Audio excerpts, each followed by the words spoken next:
Hoje, vamos compartilhar as palavras de Deus sobre a essência de nossa alma. Enquanto andamos no caminho da fé, nos deparamos com muitas pessoas ocupadas que vivem apenas para as suas vidas físicas visíveis e que evitam as coisas relacionadas à alma. Contudo, nós precisamos entender primeiro qual é a essência da nossa vida. Teremos dificuldade de crer em Deus se olharmos apenas as coisas físicas e desprezarmos o assunto sobre a alma. Se fizermos isso, chegaremos a pensar: por que os apóstolos passaram por todo tipo de perseguição, embora crescem em Deus? Por que as pessoas que acreditam em Deus passam por dificuldades? Se olharmos para esse mundo apenas do nosso ponto de vista tridimensional, sem entender sobre a alma, não poderemos conhecer Deus nem entender a sua providência.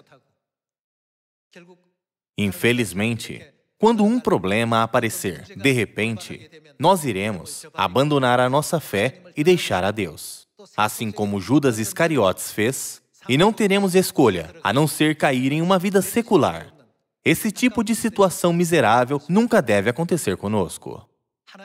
Deus veio à Terra, carregou a cruz pela salvação da humanidade e nos guia aos seus braços. O próprio Deus veio e enviou seus profetas para ensinar as pessoas, através dos 66 livros da Bíblia, que o mundo das almas existe. Não é? Se não soubermos sobre a alma, chegaremos a pensar: eu não me importo se o dia de culto é no sábado ou no domingo. Qual é o problema em ter o culto em qualquer outro dia? E daí, guardar o Natal, todo mundo celebra. Qual o problema em pular a Páscoa? Qual o problema em pular o sábado? Os seres humanos podem sentir as coisas físicas logo de cara, mas com seus olhos físicos, eles não podem sentir as bênçãos espirituais imediatamente. Eles não podem entender quando alguém diz: hoje, Deus nos abençoa abundantemente, Deus nos concede o Espírito Santo. Por isso, hoje, vamos estudar sobre a alma mais uma vez. Porque os antepassados da fé passaram por fome, sede e pela dor de sofrer 40 açoites menos um? Foi porque eles compreenderam o mundo espiritual revelado por Deus. A diferença entre os que creem e os que não creem é que os que creem continuam correndo em direção ao mundo espiritual, porque eles podem vê-lo. Contudo, os que não creem estão apenas tentando encontrar uma maneira de ter 3 refeições ao dia. Eles não sabem que a alma existe, porque eles não podem ver o mundo espiritual. Políticos famosos, advogados famosos, professores importantes, filósofos, heróis. Há numerosas pessoas, mas se for perguntado a elas: você está satisfeita com a sua vida até agora? Elas dirão não. Todas as pessoas que vivem na Terra estão simplesmente fazendo sua parte, estando insatisfeitas. Eu também estou cumprindo o meu papel, e vocês também estão cumprindo os seus, não é? Entre as pessoas do mundo, os reis desempenham o papel de rei, os pobres desempenham o papel de pobre. Os presidentes desempenham o papel de presidente. As donas de casa, o papel de dona de casa. E os maridos, o papel de marido. Estamos todos simplesmente desempenhando o papel que nos foi dado para desempenhar. Quando todo esse teatro acabar, retornaremos para a vida que tínhamos antes. Às vezes podemos pensar: eu adoraria ter aquele papel. Quero viver esplendidamente, usando a coroa de um rei. O que você fará se não for escalado para desempenhar esse papel? Não precisamos invejar os papéis que não foram dados a nós.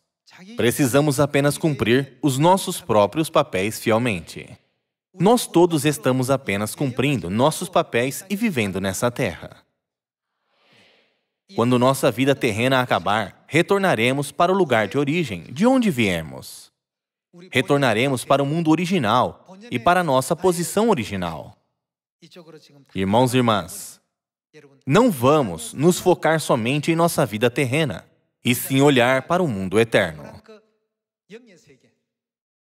O mundo original, para onde iremos no futuro. Se as pessoas compreenderem o mundo espiritual, elas nunca ficarão presas a essa vida física, nem se apegarão à ganância secular. Quando Jesus veio à Terra há 2000 anos, ele disse: não fique muito animado ou apaixonado pelas coisas desta terra que desaparecerão em breve. Vamos abrir o Evangelho de Lucas, capítulo 12, e descubramos qual é a nossa essência. Capítulo 12, versículo 16 diz: ele lhes proferiu ainda uma parábola, dizendo: o campo de um homem rico produziu com abundância, e arrazoava consigo mesmo, dizendo: que farei, pois não tenho onde recolher os meus frutos? E disse: farei isto: destruirei os meus celeiros, reconstruí-los-ei maiores, e aí recolherei todo o meu produto e todos os meus bens. Então direi à minha alma: tens em depósito muitos bens para muitos anos. Descansa, come, bebe e regala-te. Mas Deus lhe disse: louco, esta noite te pedirão a tua alma. E o que tens preparado, para quem será?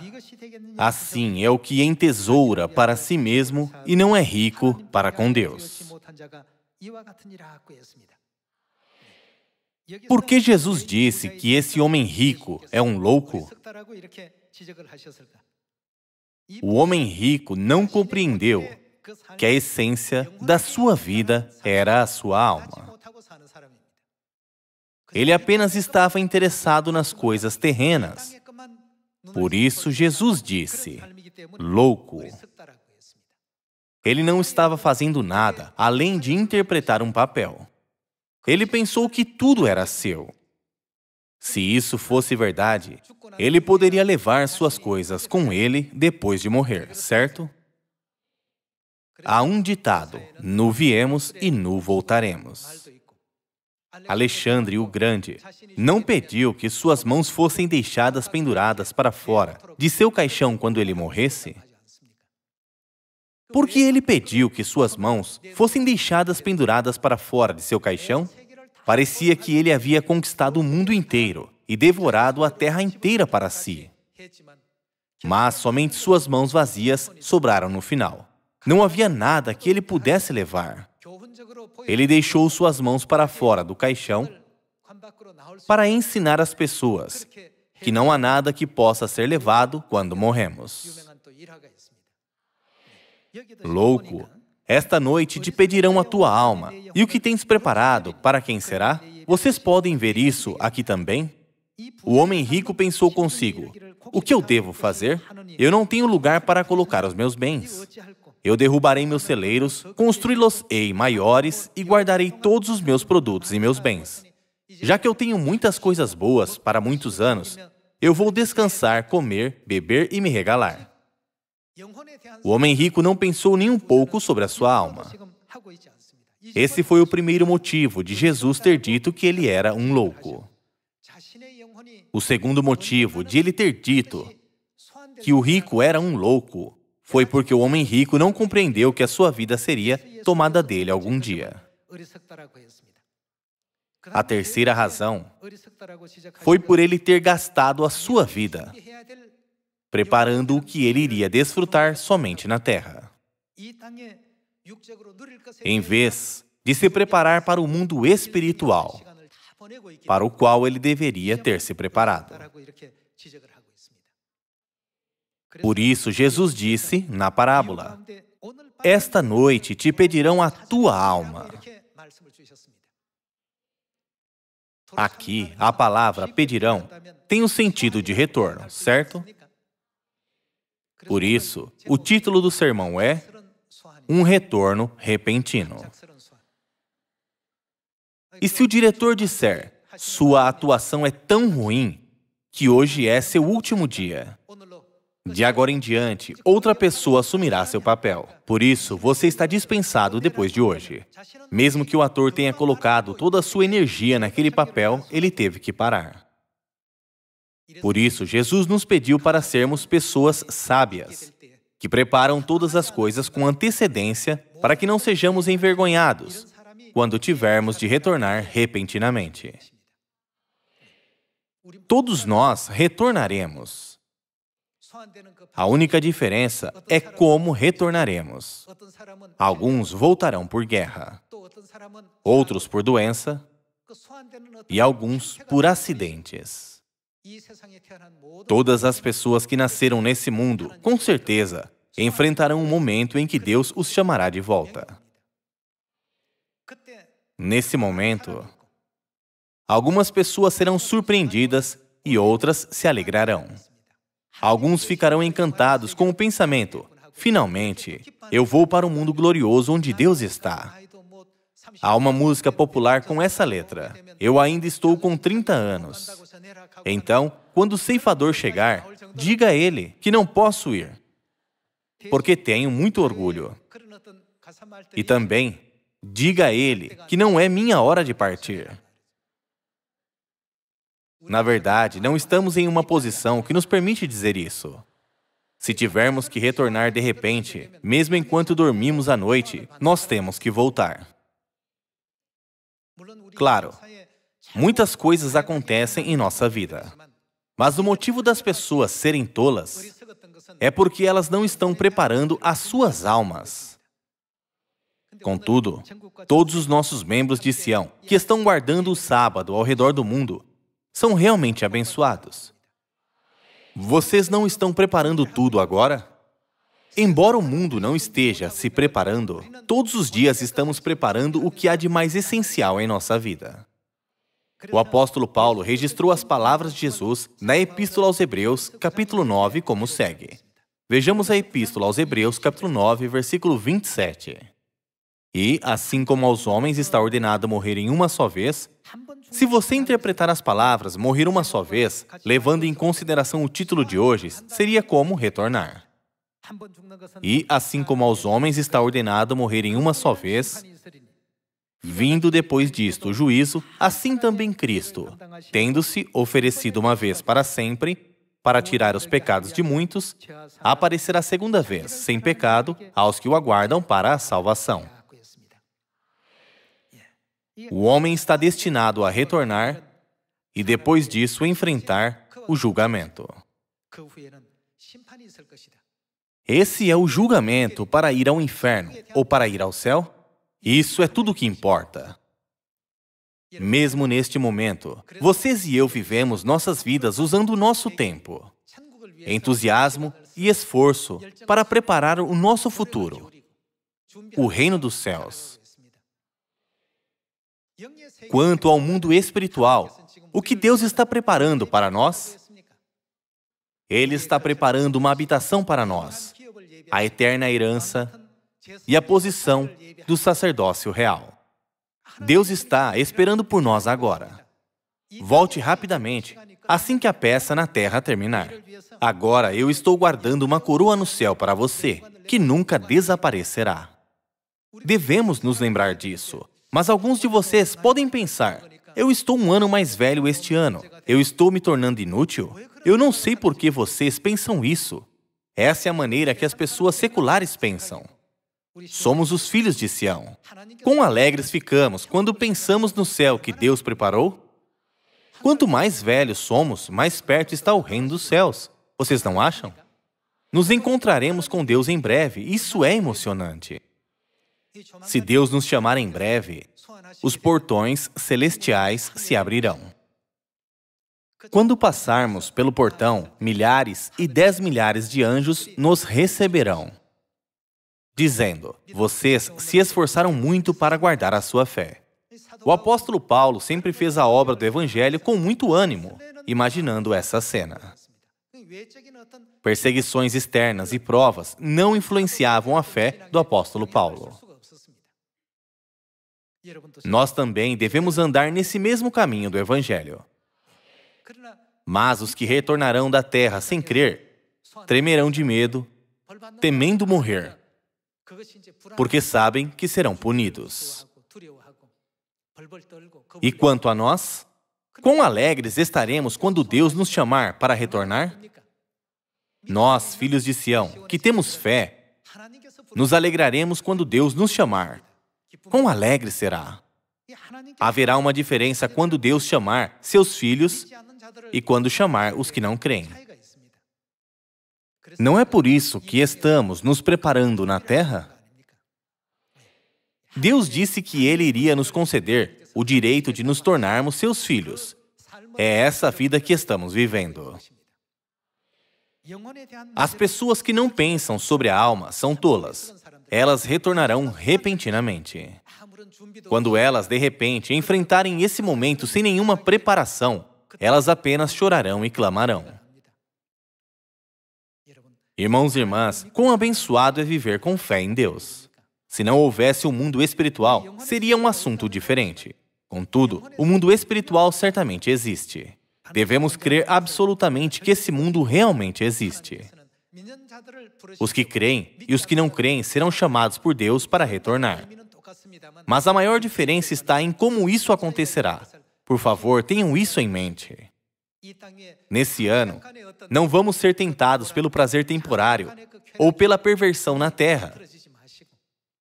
E sim, vamos andar no caminho que o pai e a mãe estão percorrendo em direção ao reino dos céus.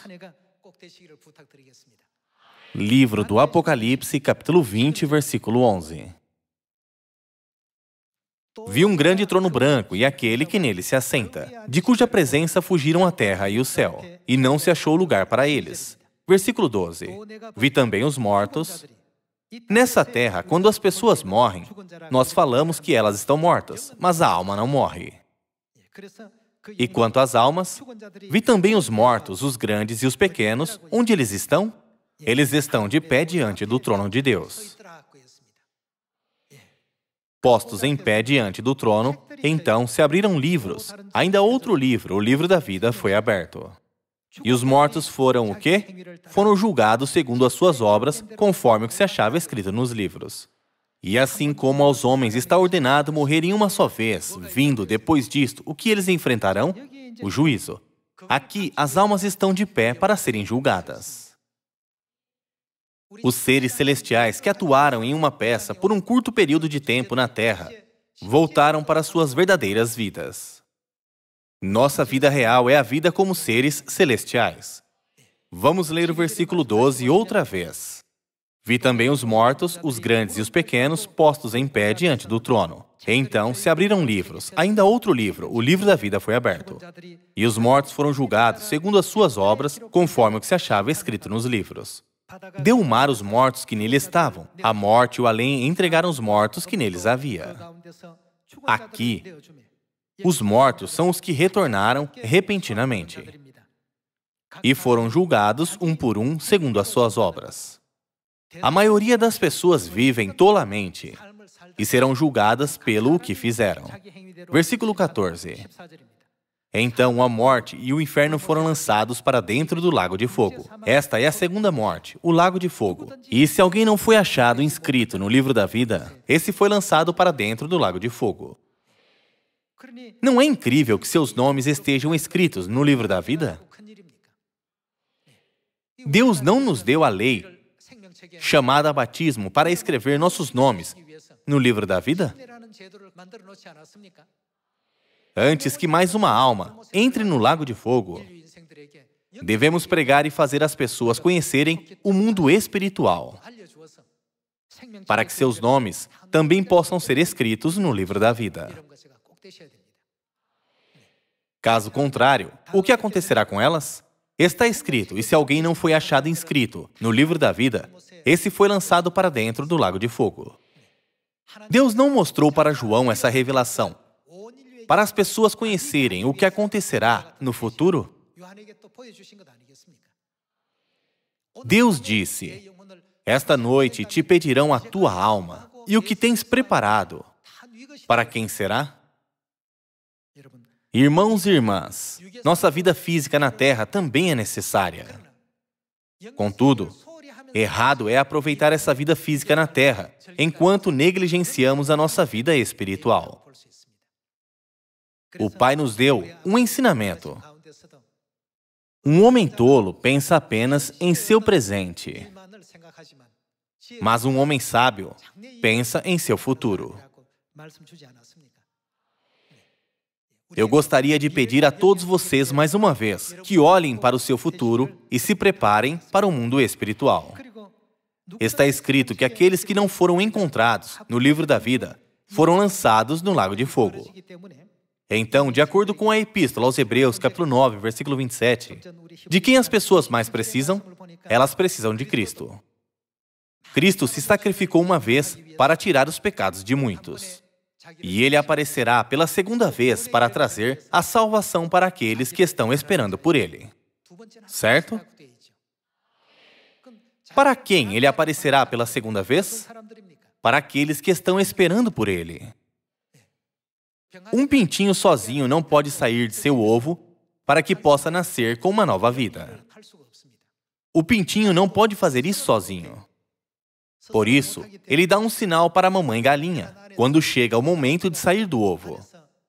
Ele bica a casca do ovo, como se dissesse: mãe, estou pronto para sair agora. Quando a mamãe galinha ouve isso, ela bica a casca do ovo para fazer um buraco. Dessa maneira, nós também devemos trabalhar em união e harmonia dos dois lados, internamente e externamente ao mesmo tempo. De acordo com a Epístola aos Hebreus, capítulo 9, não podemos receber a salvação sozinhos. Cristo deve vir à Terra pela segunda vez. É por isso que a Bíblia diz que Ele aparecerá pela segunda vez para trazer a salvação para aqueles que esperam por Ele. Um versículo com um conteúdo semelhante pode ser encontrado no livro de Isaías, capítulo 25, versículo 9. Em quem esperávamos, e Ele nos salvará. A não ser que Ele venha, todas as pessoas, inclusive nós, não poderão encontrar o caminho correto sozinhos. Já que não há uma maneira sábia para nós nos prepararmos para o chamado repentino de Deus, a Bíblia diz que Ele virá à Terra nos últimos dias e nos ensinará. Vamos ver o livro de Miqueias, capítulo 4. Capítulo 4, versículo 1. Mas, nos últimos dias, nessa última época, acontecerá que o monte da casa do Senhor será estabelecido no cimo dos montes, e se elevará sobre os outeiros, e para ele afluirão os povos.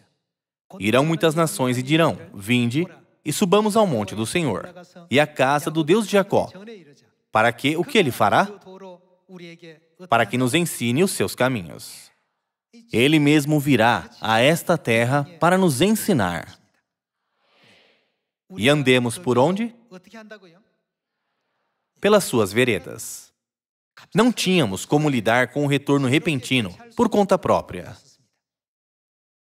Por isso que Cristo prometeu não apenas vir para trazer salvação para aqueles que estão esperando por Ele, mas também para ensiná-los.